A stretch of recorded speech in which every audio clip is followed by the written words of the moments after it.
What's up, YouTube? Steve here with Equinox Tactical Supply. Welcome back to the channel.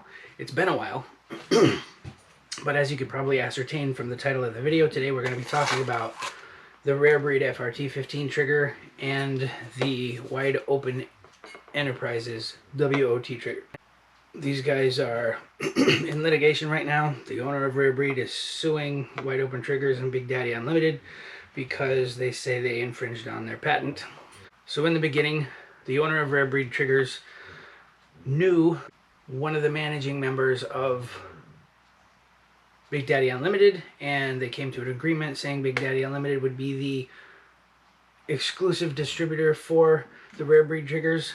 Shortly thereafter, apparently, RareBreed Triggers started another company and got patent pending on their Wide Open trigger. We'll see how that all plays out. There'll be a link in the description below if you want to check out the owner of RareBreed Triggers video. He put one out explaining the whole process. I'm not going to go into that in this video, but you can check out that video if you want to. So in today's video, we're going to unbox them, take a closer look on the bench, see what the differences are, explain a few things. And in a future video, we're going to go to the range and compare the two triggers in one of my AR rifles. It's a Smith & Wesson M&P 15T. The older model has a heavy barrel, so it's capable of a lot of rounds without overheating the barrel quickly. So let's get these things unboxed. We'll hop down to the bench and give you a closer look. Okay, before we get these unboxed, let's have a look at the packaging. So, the RareBreed trigger says 1/4 inch wide hammer, trigger, and locking bar. 7075 T6 aluminum housing, precision wire EDM cut, black nitrite QPQ finish, includes anti-walk pins, and they do recommend a heavy buffer. Now, from my experience, the FRT-15 trigger does not function as it should with a standard carbine buffer in an AR-15. You need to run at least an H2. Take a look at the back of the box on the Wide Open trigger. Designed to work on all AR-15 platforms, works with any standard buffer, yet an H2 is recommended. So what the heavier buffers do is slow down the cyclic rate of the firearm to make it run a little more reliably, but this one says you can use a standard buffer. Patent pending failure-proof spring carrier system. We'll check that out when we unbox them. Reinforced with Hardox, the world's most abrasion-resistant steel. Anti-walk pins included. This is a first-in-class true drop-in plug-and-play trigger. Tested and warranted for 10,000 plus rounds. A limited warranty option is available upon purchase. So when you buy this on the website or Big Daddy Unlimited, if you have an account with them, for an extra $25, you can purchase a lifetime warranty. I did not decide to do that. However, it is an option if you would like to do so. Let's get these out of the boxes, and we'll do a comparison. Okay, well, here they are in all their glory. So immediately I can see that there are a few differences, and the Wide Open trigger is less expensive than the RareBreed trigger, and there's a few reasons why that is. Right off the bat, you can clearly see the RareBreed trigger has a machined aluminum housing, and like they said, all their steel components are wire EDM cut. And then they do have some, on the trigger portion, they do have some chamfering on all of the surfaces, so that it's a little bit more comfortable for you. But one of the issues that RareBreed had with their trigger is their locking bar spring.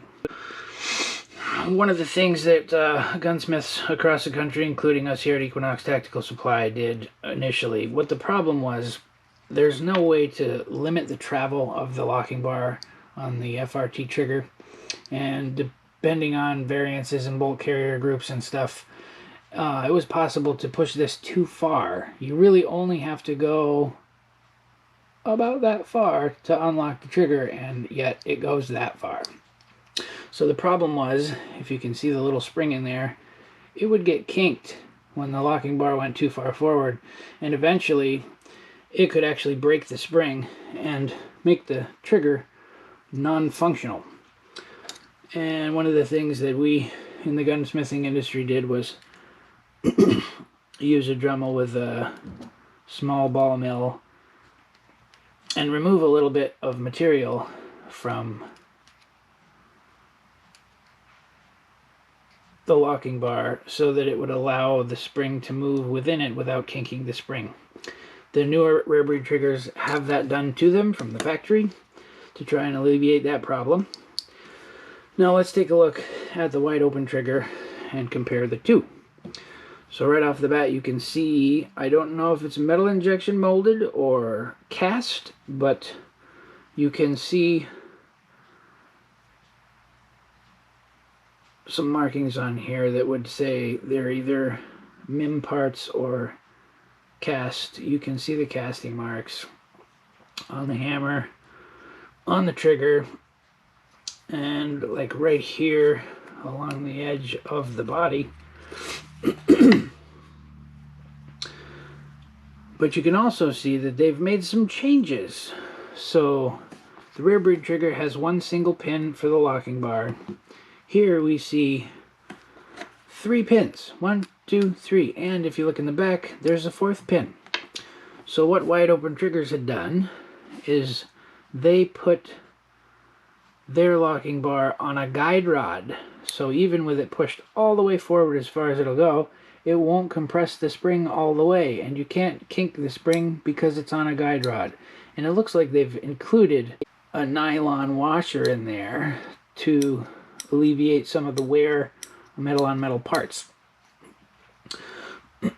So they've included a guide rod. There's a pin here to hold the guide rod in. There's also the pin here forward of the pivot pin for the locking bar, which acts as a forward limit.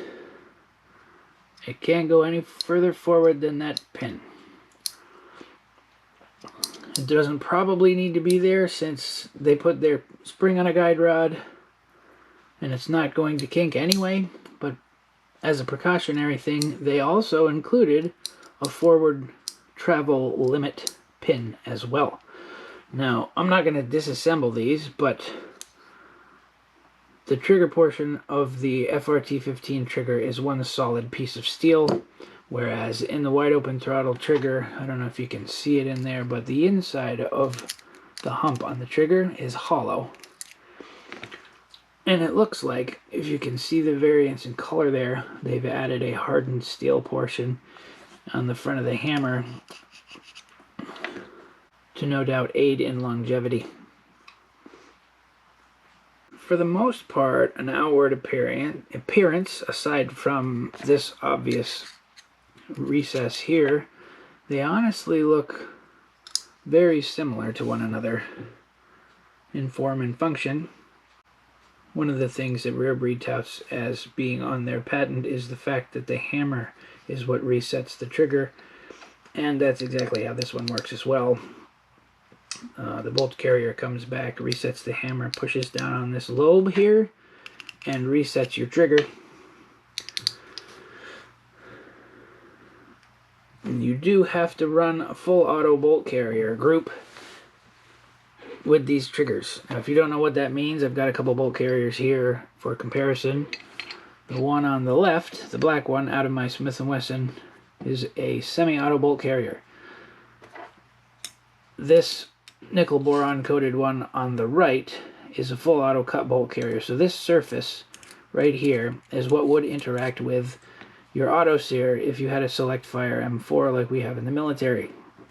Now you have to run a full auto bolt carrier because that is what interacts with the locking bar on these triggers. It basically kind of works the same way an auto sear works.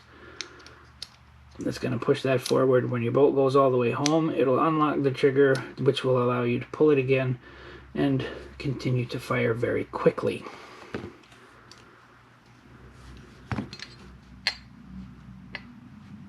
When we do the trigger comparison at the range, we will obviously run a full auto bolt carrier group in the M&P 15 so that it will work with these triggers. Otherwise, everything is going to be the same gun, same bolt carrier. We'll swap the triggers out to see how they run with and without different buffers.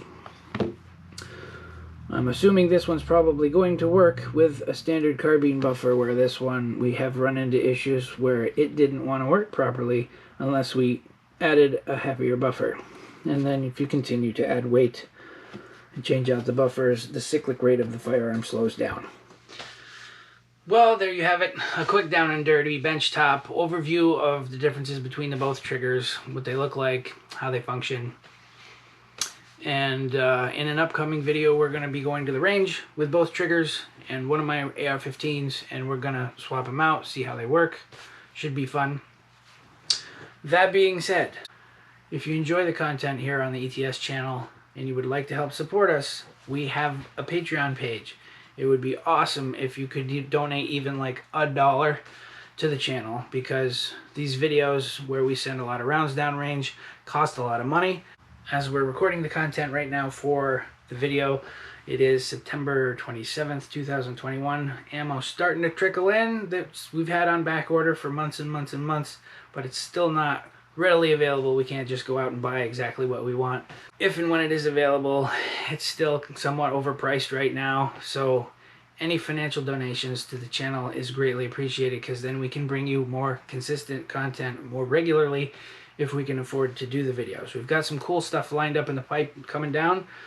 We're going to do a high capacity magazine comparison from different brands of high capacity magazines. And when I say high capacity, I mean over 30 rounds, because for an AR-15, a standard capacity magazine is 30 rounds. Unfortunately, we live in a banned state, Vermont. Long gun capacity is 10 rounds. So the stuff we sell here at the shop needs to come with a 10-round magazine. We did get lucky with handguns, however. Our capacity limit is 15, so it's kind of cool, because you can, like, to get a standard full factory capacity, you can order handguns with up to a 15-round capacity and still get the full capacity on the magazine. If it's more than that, we do have to order the state compliant models, which come with the 10-round mags. But I digress. Thanks for watching. I'm super stoked you're back. I'll see you next time.